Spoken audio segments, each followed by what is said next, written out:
Good day, everyone. My name is Kevin Gallagher. I'm the director of the Boston University Global Development Policy Center. Our mission is to advance policy-oriented research on financial stability, human well-being, and the environment across the world.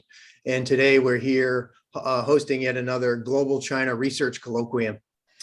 Before I introduce today's speakers and today's topics, while I have your attention, it would be great if I could invite you to some other events that we're having. Each year here at the GDP Center, we co-sponsor an event with the economics department in honor of the economist Paul Streeton, who was a noted economist here at Boston University, passed away a couple of years ago at the age of 101. And he was noted not only for advances in economic theory, but in his work on policy. And so in this lecture series that we have, we honor noted economists who make breakthrough rigorous research and scholarship, but that also make policy contributions. This will be our third. The first year was Joseph Stiglitz. Second year was Ann Harrison. And this year will be Danny Roderick from Harvard University. He'll be here at Boston University next Wednesday at 4 p.m., both virtually and in person. If you're here at BU, we really encourage you to come be in person with us and be part of a reception. But it'll also be virtual. And it's in the chat here. You can sign up for it and come. His topic will be the future of development strategy. Well, let me move to today's topic. The Global China Research Colloquium is hosted by one of the four initiatives here at the GDP Center, the Global China Initiative, which examines the social, economic, and environmental impacts of Chinese overseas economic activity across the world. A big part of that research team focuses on the energy and climate change aspects of that relationship. And the group has been focused on analyzing the trends, the determinants, and the outcomes of China's overseas economic finance in emerging market and developing countries. Incidentally, just yesterday, the group released its latest installment of our China Global Energy Finance database, which you can find in the chart. Interestingly, this is the first time since China really started financing overseas economic activity that there were no loans for energy. Now, don't let that fool you and think that the Chinese aren't engaging in this activity anymore. That's largely because of lockdowns and quarantines at home and the broader situation in COVID. Other work that we've done in this space has not only documented the extent to which China's overseas economic activity is prevalent in the world. Our research has shown in articles in energy policy, applied energy, and One Earth that in some years, Chinese overseas development finance is about the same amount as the World Bank in between 2008 and 2019. And when it comes to energy, it's been almost as large of the World Bank and all of the multilateral development banks combined. Our research, however, has found that that's largely been in fossil fuel activity, especially in the coal sector, until China's recent announcement that they were going to move out of that. Further research that we've done both in econometrics and in case study work published in articles in energy research and social science, in applied energy, energy policy, and other places has found that the determinants of Chinese overseas energy finance is due to a cluster of what we call push factors, things in China, such as the need for energy, being a net importer in oil, or overcapacity in coal markets and environmental regulation at home. But also it's a function of pull factors or demand side activity from emerging market and developing countries themselves, demanding different kinds of energy. Some countries have asked for coal plants, other countries like Argentina have asked for solar plants, and China has financed the largest solar plant in South America. Today we're focusing on outcomes. We're really excited to have Ian Kieffer and Ian Sue Wing from Boston University's Department of Earth and Environment to share with us some new modeling techniques that they have done in scenarios that simulate the impacts of Chinese clean energy transition abroad. This is work that's still in development with Cecilia Springer, a senior academic researcher here at the GDP Center and the assistant director of our Global China Initiative. We're really excited to have both of the Ians with us today. As is our format, These folks will present for about a half hour or so, and then I will moderate a conversation with all of you. What I ask you to do is look in the bottom right-hand corner of your Zoom screen. You'll see a Q&A button. Please tell us your name so we can try to make this more personal and your affiliation, and ask a question. I'll field 3 or 4 questions at a time, pass them over to the Ians and let them respond so that we can have a global conversation. So without further ado, I pass it on to Ian Soo Wing and Ian Kieffer. Glad to have both of you here. Thanks so much. Great. Thank you so much for the introduction, Kevin. So as Kevin mentioned, today we'll be talking about simulating the impacts of China's clean energy transition abroad. And this is joint work with myself, Ian Soo Wing, and Cecilia Springer. So the major, let me get the zoom out of my face. So the major motivating piece for our talk here today is Xi Jinping's recent announcement at the UN General Assembly, stating that China will step up support for other developing countries in developing green and low carbon energy and will not build new coal-fired power plants abroad. So the major focus of this work is kind of assessing, okay, if we take this statement at face value, then how much of a change in emissions can we predict to see in the future? So specifically, we're going to think about replacing coal investments that we think would be made by China and replacing them with wind and solar investments of the same capacity, and then investigating how much global emissions change as a result and what are the attenuating factors there. All right, and so, ooh, geez, sorry, technical difficulties.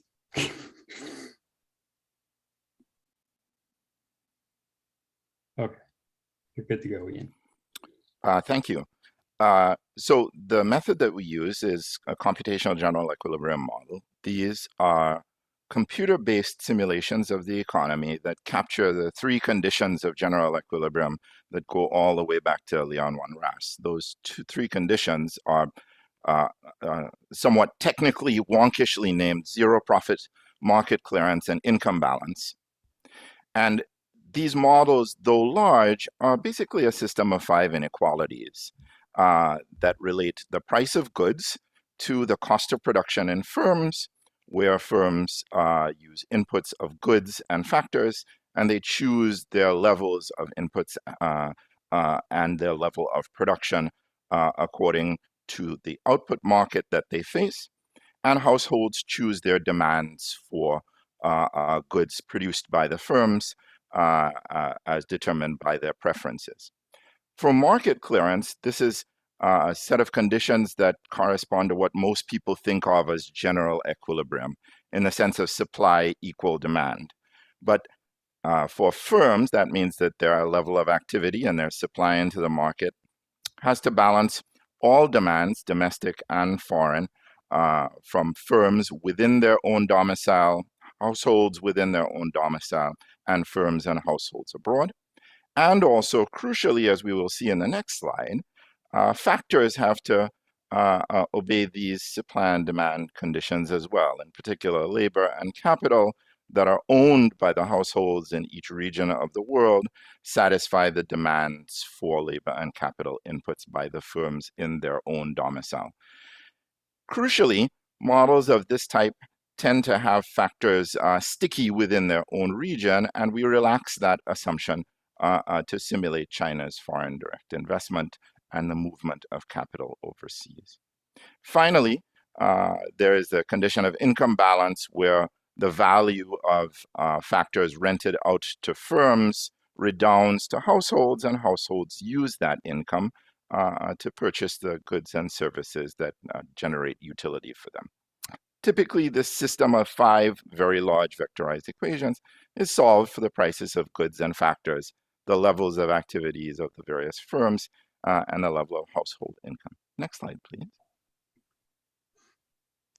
So what we do is we focus on the electric power sector, and that is what's shown schematically in the top image.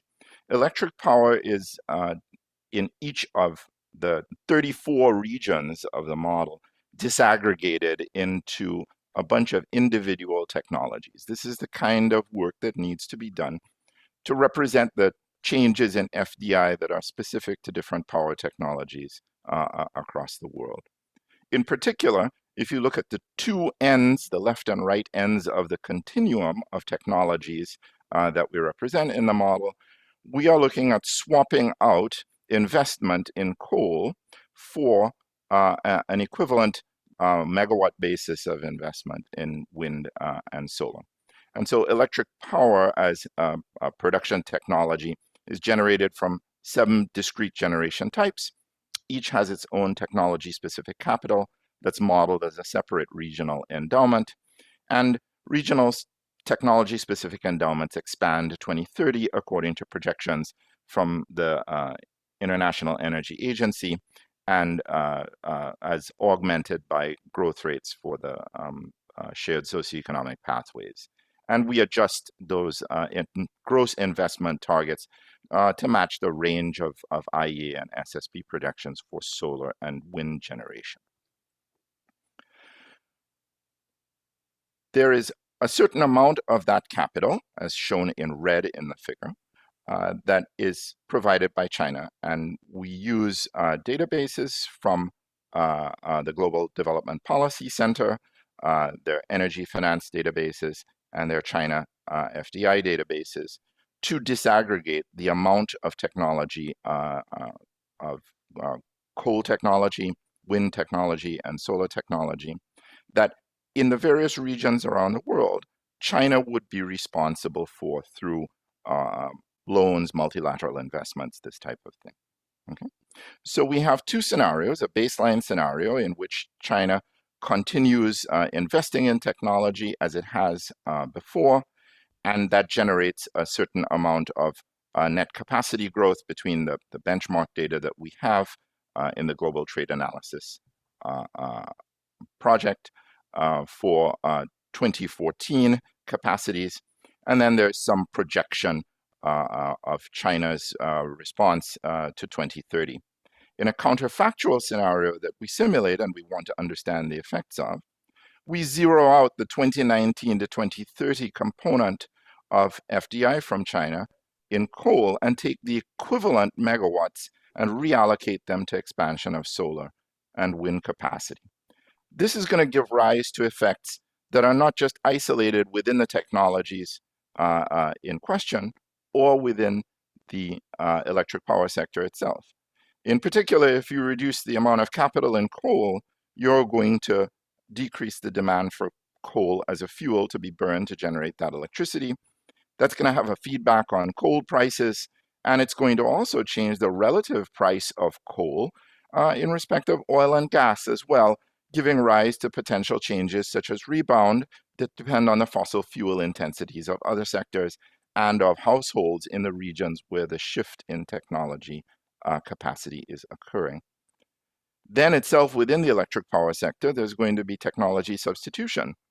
You have a decrease in coal generation and a corresponding increase in wind and solar generation, but the amount of output that changes is going to be a function of how substitutable electric power generated from one technology is for another. And that is going to give rise to changes in the relative prices of the technologies, substitution among generation outputs, and changes in the overall electricity supply and price for the different recipient nations. Finally, those changes in fuel prices and prices of electricity are going to have knock-on effects on downstream sectors that use energy, changing their own production costs and changing household demands for the goods and services that those energy-dependent sectors produce. And that's going to give rise to changes in GDP and changes in welfare. And that's why we use this sophisticated modeling system to trace through these effects. Over to you, Ian. Thank you. All right, so just to be super transparent about how kind of we're taking the data into our model, I'll just briefly outline again how the data kind of becomes these new scenarios. So we start out by accumulating technology-specific power capacities from the Platts World Electric Power Plant database up to 2019. And then using the Global Development Policy Center's China's Global Power Database, we construct shares of power capacity that would be supported by China So we take Chinese capacity from the GDP standards database and divide through by the Platts database for that corresponding technology. Then we use scenarios from the IEA and SSP for capacity growth rates. And we take those 2019 capacities and we forecast those capacities forward to 2030 to give us kind of a 2030 energy economy. And then using our 2019 Chinese ownership shares, we make the assumption that the ownership shares will just be the same in 2030 so that we then can construct a quantity of capacity in 2030 that would be supported by China. And then we difference that 2030 capacity supported by China from the 2019 capacity to give us how much new capacity we would project China to produce into the world if they just followed the growth rates we would expect to see for technologies that are supported by the IEA and the SSP. So then that new technology specific capacity gets shifted in our business as usual case from coal into solar and wind. And the way we break coal capacity down into new solar and wind capacity is we look at the China's global ownership shares of just solar and wind and observe that about 2/3 of that investment is in wind capacity and 1/3 is in solar. And so we take coal and then decompose it accordingly into those new technologies for our policy counterfactual. So then what does this actually become?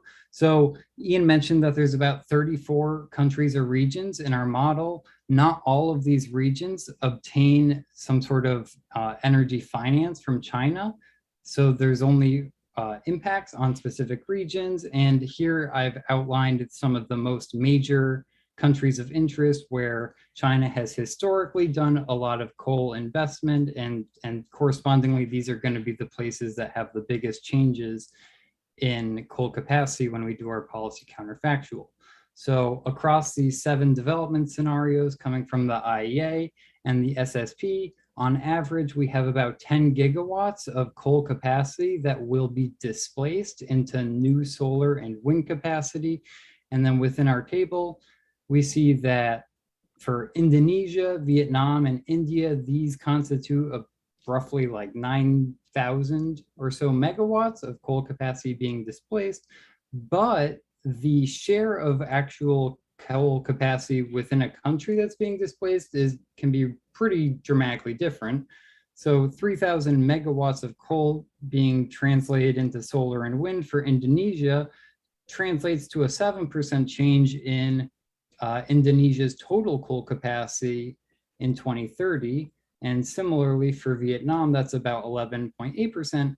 But then for a country like India, where we would have 2.5 gigawatts of coal capacity being displaced, that's only about 0.7% of total 2030 capacity. And so this kind of allows us to start calibrating our expectations about our findings. We would think that because India, this change in coal investment is relatively small to India's total share of coal, that emissions changes should be relatively small. Whereas in countries like Sri Lanka, where a small megawattage of coal capacity is changing, translates to a total of 20% of Sri Lanka's 2030 coal, and therefore should yield a relatively large percent-wise change in emissions for Sri Lanka as a whole. Granted, that'll be a relatively small part of global emissions, but nonetheless, this will start creating country-level differences that we'll see in our results. Okay, so turning to our results, as I mentioned, there's about 34 model regions. We're going to focus just on 6 specific countries of interest. These are countries that you can think of as obtaining like the largest partial equilibrium effect from the change in coal capacity to solar and wind capacity. So here I'm plotting the percent change in the value of power output between that business as usual case where China would just continue to invest in coal as if nothing had changed, relative to our policy counterfactual where that coal capacity is then displaced into solar and wind. And so here we're plotting 3 technologies of interest: coal in red, solar in green, and wind in blue. And what we can see is that for countries like Sri Lanka and Vietnam, where that coal capacity was a relatively large portion of the country's actual coal endowment, the coal output falls rather significantly, about 6% or so for both Sri Lanka and Vietnam, whereas for countries where that number was smaller, such as Indonesia or Malaysia, we see much smaller effects. Similarly, with that reduction in coal capacity, then we would expect in our policy counterfactual to have both solar and wind capacities to grow.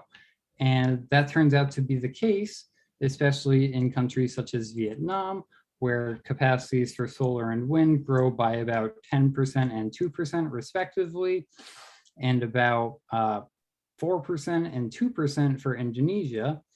But for a country like Sri Lanka, even though we're seeing a relatively large displacement of capacity into these new technologies, the median level is only about 0%, suggesting that there are some general equilibrium feedback effects attenuating the actual transition from coal to solar and wind.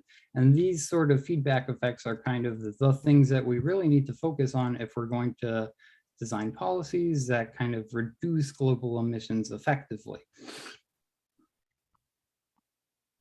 So in addition to these changes in the value of output for coal falling as we would expect it to with our policy counterfactual and solar and wind growing, there are some additional effects. Specifically, as countries invest away from coal and into solar and wind, electricity prices in general grow in magnitude to be larger. And the countries that experience the largest reductions in coal output are the ones that indeed experience the largest increase in their electricity prices. So as I outlined on the previous slide, Sri Lanka and Vietnam both experienced large reductions in the output of coal capacity.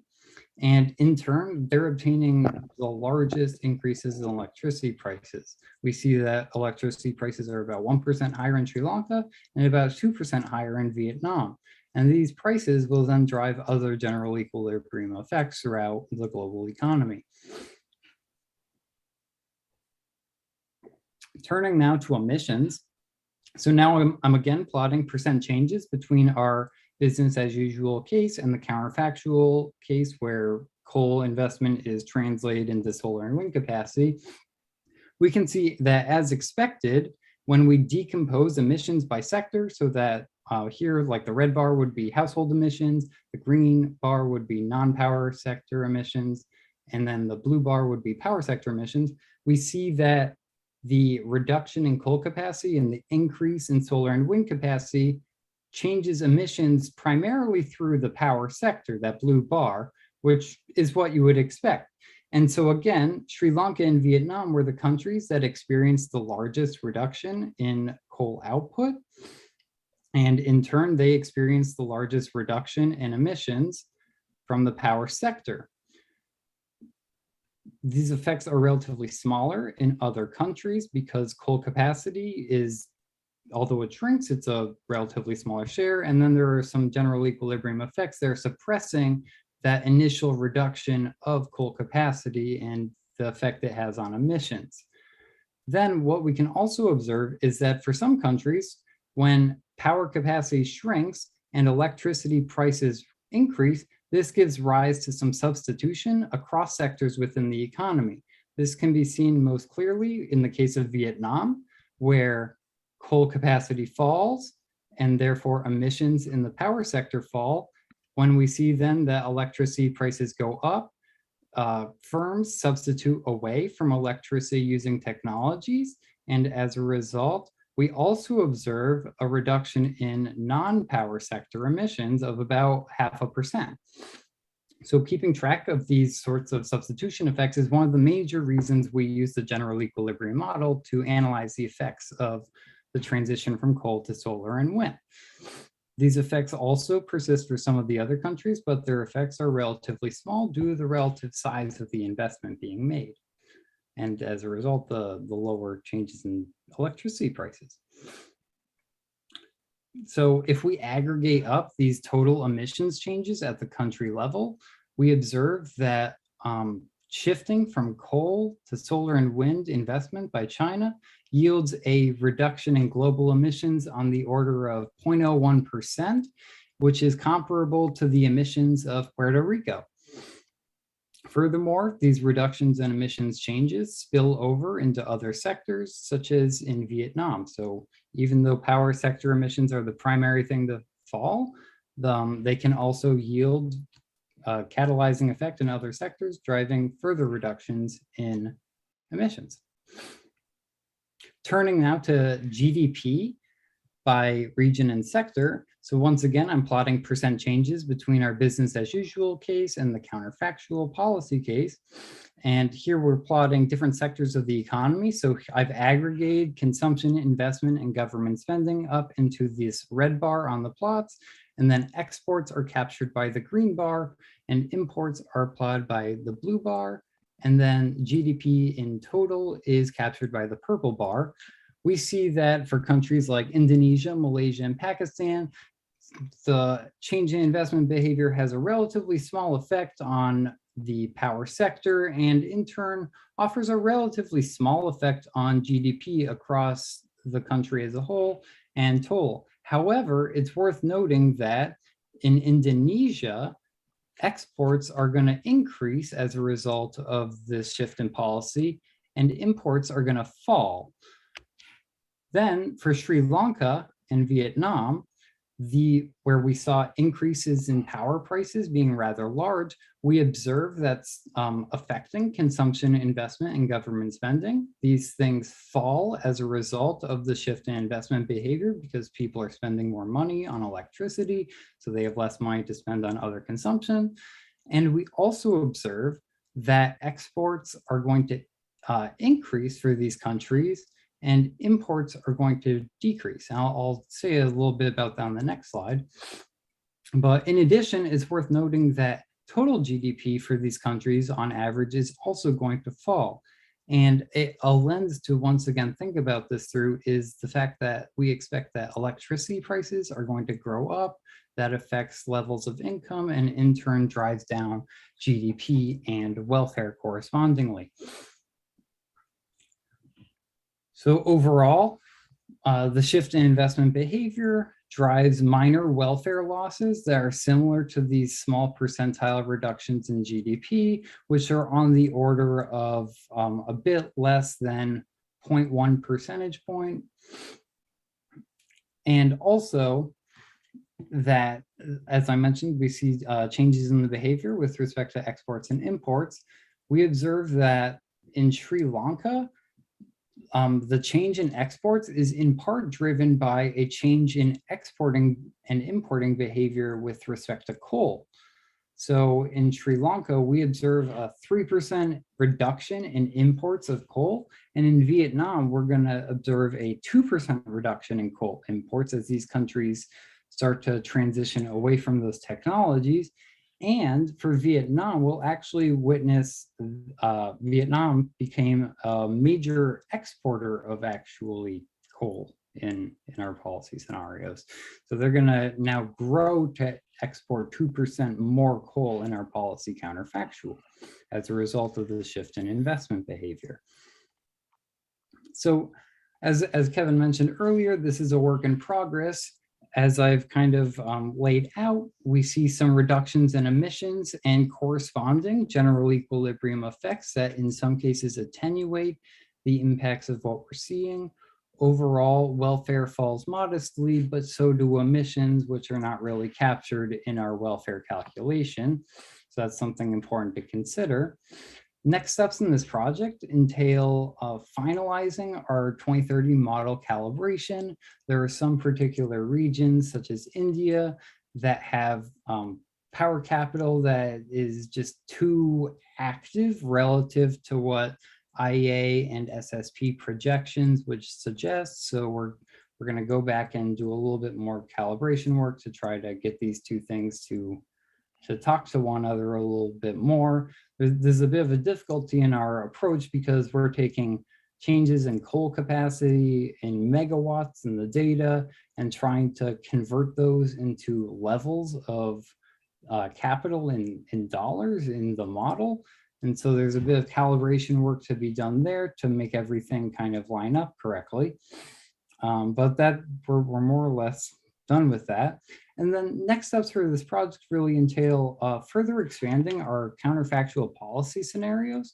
So we're particularly interested in not just studying the effects of how a displacement of coal capacity into solar and wind affects emissions, but how also things such as a shift in power plant retirement schedules can also further amplify our results and perhaps create even more profound impacts across regions.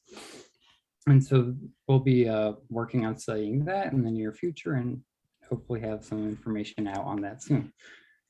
Great, thank you so much for your time, and I hope you enjoyed the talk.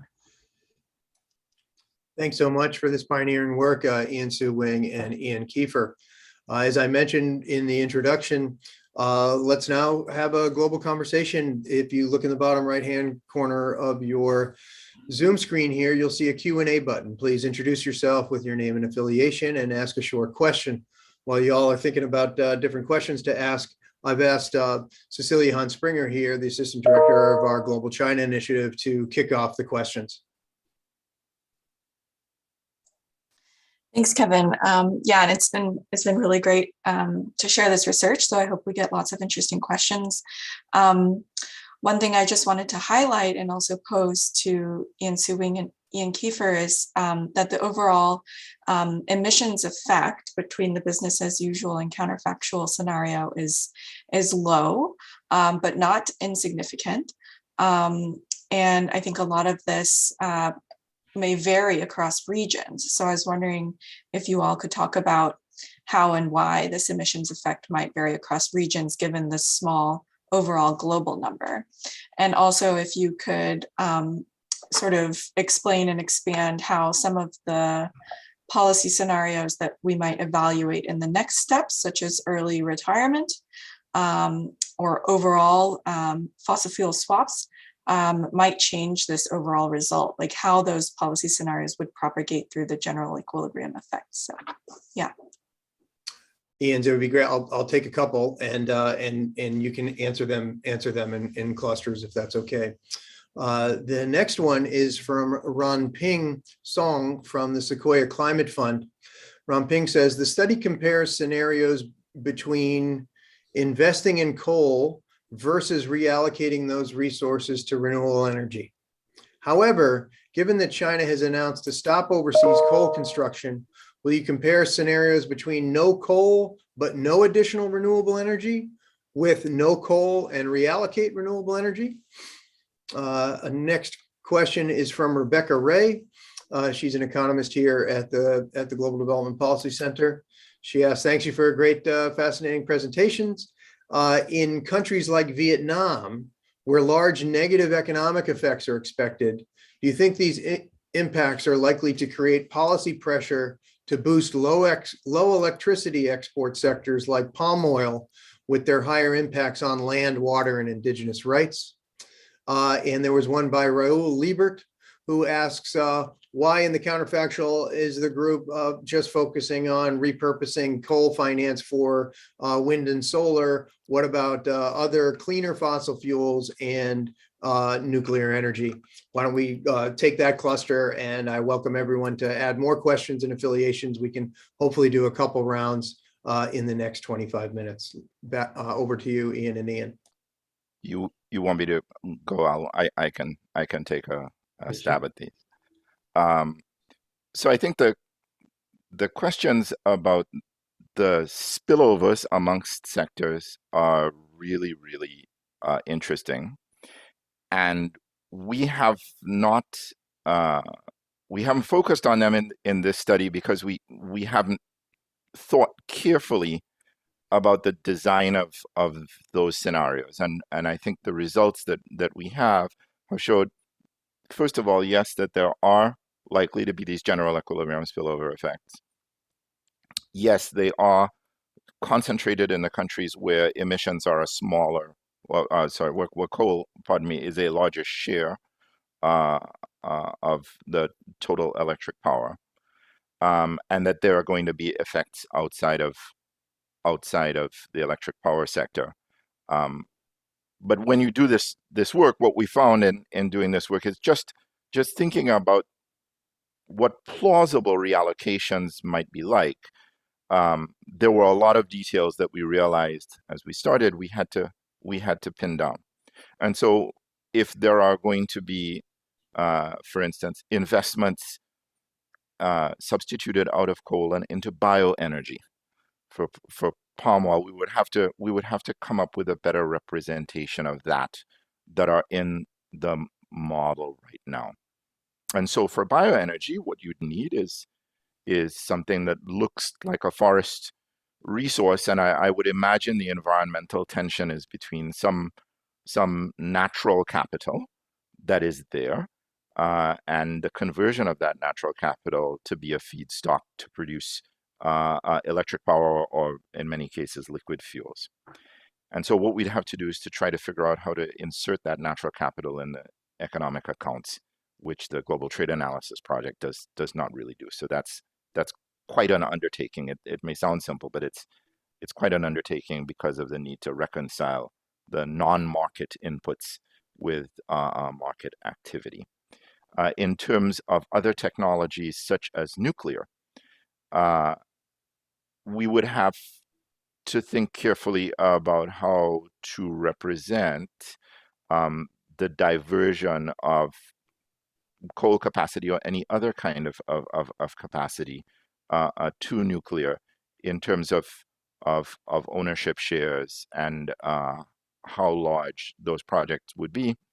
And we face a particular problem in doing that, which is that what happens when a country has no nuclear to start with and becomes nuclear? It turns out in these sorts of economic models, it's somewhat challenging to calibrate how that starting from nothing and then having some investment proceeds, and having that behave in the way that you think is plausible. I think both of those questions point to just a bigger tension, if I'm to broaden out a little bit, which is that what we focused on, if you sort of take a big step back and think about what we focused on the consequences of, first of all, China, second of all, coal, and third, only the electric power sector. And the economies that are affected have lots of emissions in places other than those things, other than the power sector, other than just coal in the power sector, and other than just China's share of megawatts. So it's a question of not just the influences within the power sector, but also outside. Can I ask Cecilia for you to repeat your question? I got half of it. I got half of it down, but I'll address it while I'm talking. Yeah, I just wanted to ask you and Ian to break down the overall, the global emissions effect by region. I know Ian Kieffer explained really clearly some of the effects on emissions reduction in other sectors, but how might that break down by region, as well as to what extent the policy scenarios that might be modeled in the next steps for this project could affect that overall number? While Ian K is looking up the numbers, I will say one just general thing. So first of all, you have a small overall effect, but let's remember that a reduction in coal capacity is going to also translate, as we have seen in the results, in a reduction in coal-fired electric generation output. And the emission reduction effect is going to come from the reduction in the use of coal in the particular affected economies. And to the extent that these are economies that import coal from various regions of the world, Australia is the world's largest coal exporter, you're going to have a feedback effect on fuel markets and international prices. And so for now, at least with these rather restricted sets of scenarios, the impacts of those are small. But when we think about what effects those might have, one surefire way to get human beings to use more of something is to make the price of that thing lower. And so the sort of the law of unintended consequences here is the fact that the reductions in demand in some places are going to lower prices.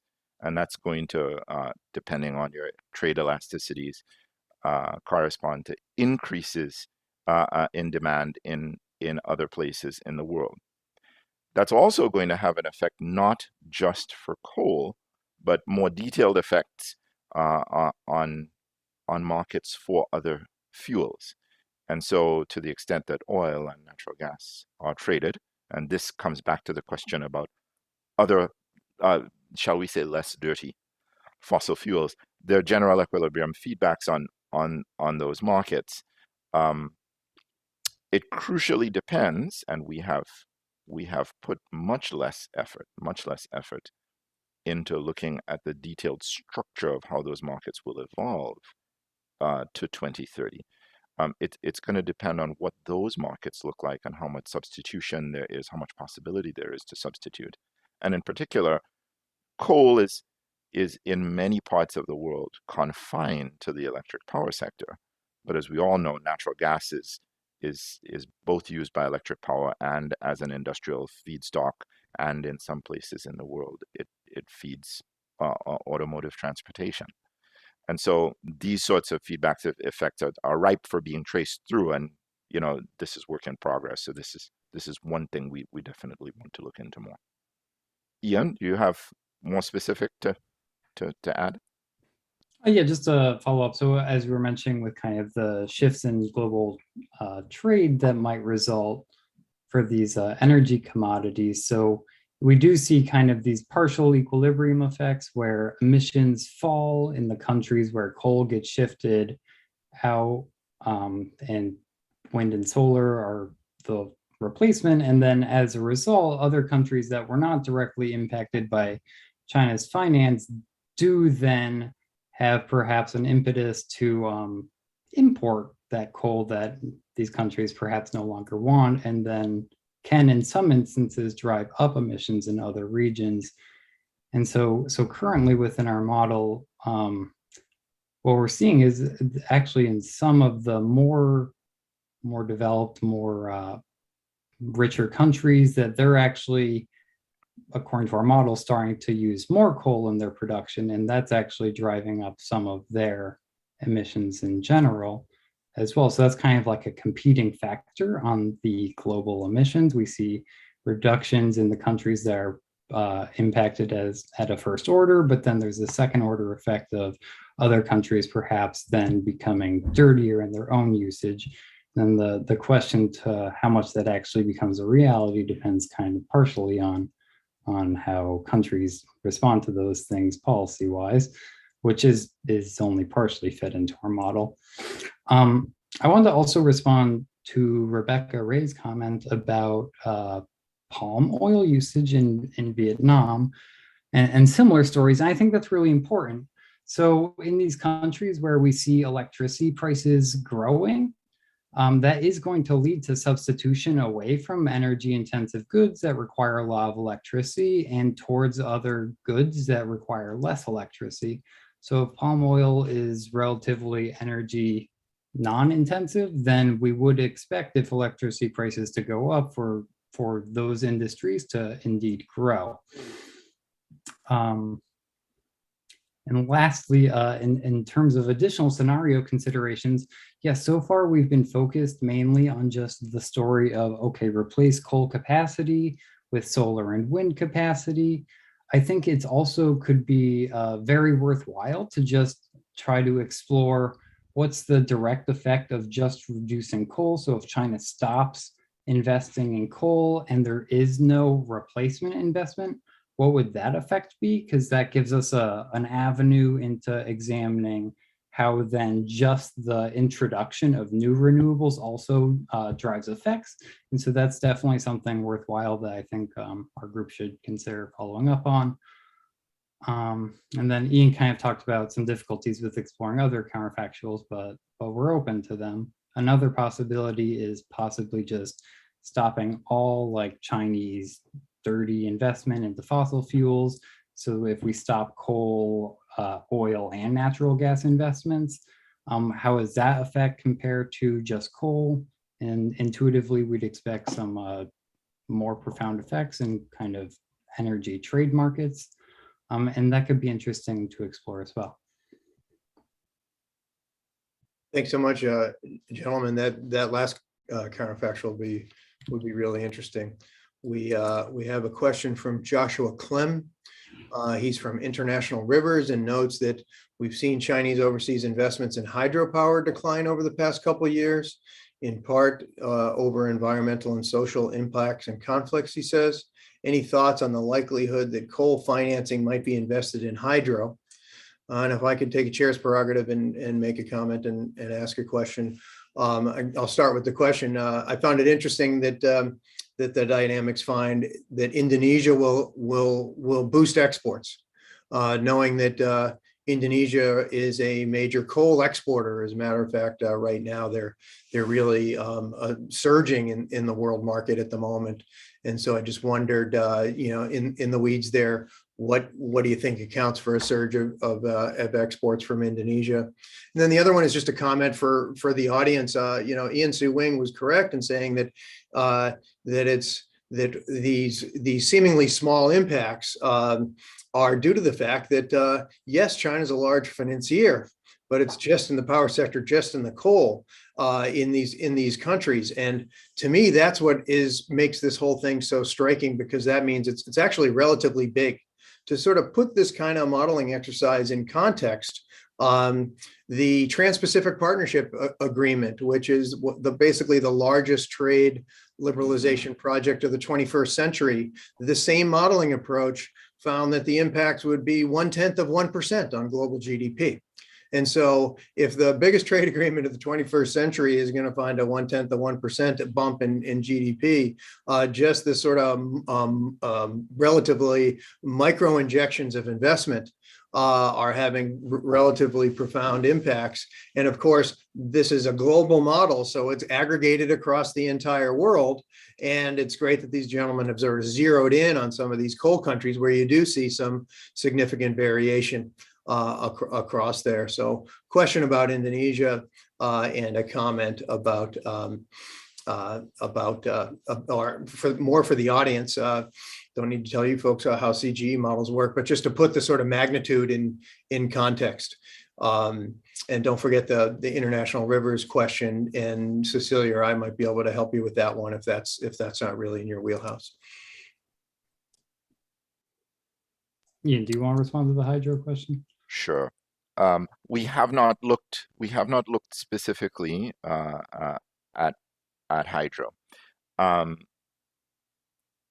It's difficult to think about in the post-COVID landscape how much of a recalibration there will be in, I think, energy financing overall, and in the composition of energy portfolios. There is also the question of what hydro is being financed, and I think that the question is really an interesting one, because you could think of financing of small run-of-river hydro with much smaller environmental impacts, which is a distributed energy scenario, versus financing of large dams, the next Indus project or something like that, which would have much larger, potentially much more detrimental environmental and local social impacts, as well as has been well documented. That distinction, unfortunately, in a model that tries to capture the entire world and breaks it down into 34 regions and has different power technologies, that distinction isn't really captured in our model. And so despite the likelihood of a potential reallocation, if we take Xi Jinping at his word and say that we're going to divert to clean energy, and indeed the hydro is seen as a component of clean energy, not just wind and solar, then we could probably expect to see some increase in hydro. The question is how much and where in the world that might happen. And I think the part of the problem that we faced in constructing our scenarios as they are now, as they exist now, is understanding, well, okay, well, where in the world might we see this sort of diversion of coal to solar and to wind? And I think there are many more places in the world which potentially have hydro resources that could be exploited, but don't have a lot of hydro right now. And we could potentially see ramp up in hydro there. It's unclear what the effects would be. It's a very interesting question, but we wouldn't be able to capture whether that hydro investment looks more like the solar and wind, smaller power projects, more distributed, that we are currently simulating versus big dams.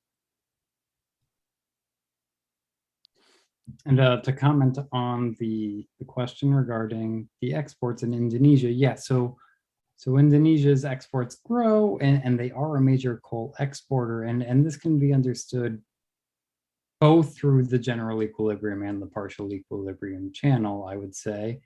So because Indonesia is at a first order impacted by our policy counterfactual, they invest away from coal, and then that affects coal prices in Indonesia and drives up exports due to the relative price of coal.